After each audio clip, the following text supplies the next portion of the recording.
Execution application बोलें या execution petition बोलें, यह एक बहुत बढ़िया क्वेश्चन है जो अक्सर लॉ स्टूडेंट और एडवोकेट्स को कंफ्यूज करता है। आज हम अपने इस वीडियो में इस क्वेश्चन पर बात करेंगे। Code of civil procedure CPC में एग्जीक्यूशन प्रोसीडिंग्स ऑर्डर 21 के तहत होती हैं।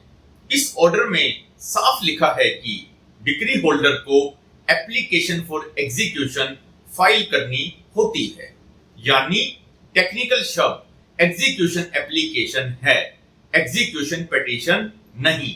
लेकिन प्रैक्टिकली साउथ इंडिया जैसे तमिलनाडु, आंध्र प्रदेश, तेलंगाना, कर्नाटक और केरल में इसे आमतौर पर एग्जीक्यूशन पिटीशन कहा जाता है। नॉर्थ इंडिया जैसे दिल्ली, यूपी, हरियाणा, पंजाब, बिहार में ज्यादातर कोर्ट्स में इसे एग्जीक्यूशन एप्लीकेशन कहा जाता है। मतलब दोनों टर्म्स यूज होती हैं, लेकिन सिविल प्रोसीजर कोड के अनुसार सही शब्द है execution application. Relevant provision order 21 rule 11 CPC है।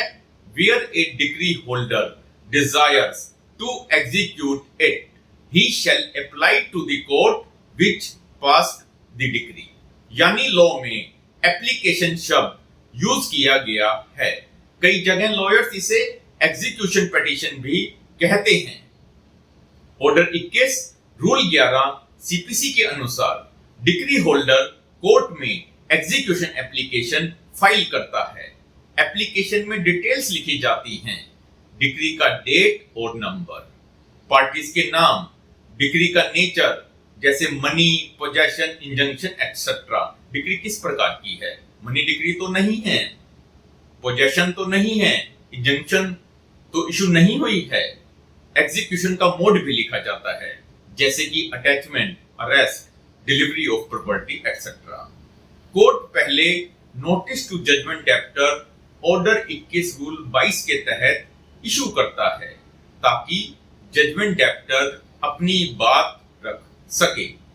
अगर डिक्री 2 साल के अंदर एग्जीक्यूट की जा रही है तो नोटिस जरूरी नहीं है। Mode of execution order 21 rule 30 से रूल 36 में बताया गया है। एग्जीक्यूशन कई तरह से हो सकती है depending on decree.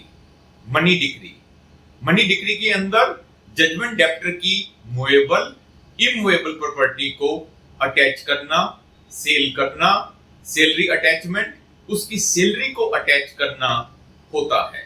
Decree for immovable property, possession delivery by court bailiff, court bailiff की मदद से पोजेशन लिया जाता है।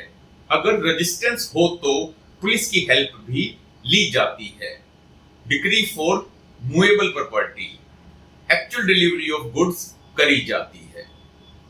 इंजंक्शन डिक्री, इंजंक्शन डिक्री में बाय अरेस्ट, डिटेंशन या अटैचमेंट ऑफ प्रॉपर्टी का तरीका अपनाया जाता है। ऑर्डर 21 रूल 41 से रूल 54, कोर्ट जजमेंट डेप्टर की प्रॉपर्टी अटैच कर सकती है। इमूवेबल प्रॉपर्टी अटैच होने के बाद प्रोक्लेमेशन एंड ऑक्शन होता है। अटैच प्रॉपर्टी को कोर्ट ऑक्शन में बेच सकती है। प्रोसीड से डिक्री होल्डर को डिक्रीटेड अमाउंट दिया जाता है। जजमेंट डेप्टर या थर्ड पार्टीज ऑब्जेक्शन फाइल कर सकते हैं, जैसे कि प्रॉपर्टी किसी और की है। कोर्ट ऑब्जेक्शंस डिसाइड करती है। 1976 अमेंडमेंट के बाद सेक्शन 47 का ऑर्डर अब डिक्री नहीं माना जाता, उसकी अपील नहीं होती। डिक्री होल्डर को उसका हक, मनी, पोजेशन या राइट दिला दिया जाता है। एग्जीक्यूशन प्रोसीडिंग्स क्लोज हो जाती हैं। कानून की गहराई को समझना ही एक सफल वकील और अच्छे छात्र की पहचान है। सीखते रहिए, आगे बढ़ते रहिए और YouTube चैनल को सब्सक्राइब करें और इस ज्ञान को औरों तक पहुंचाइए। धन्यवाद।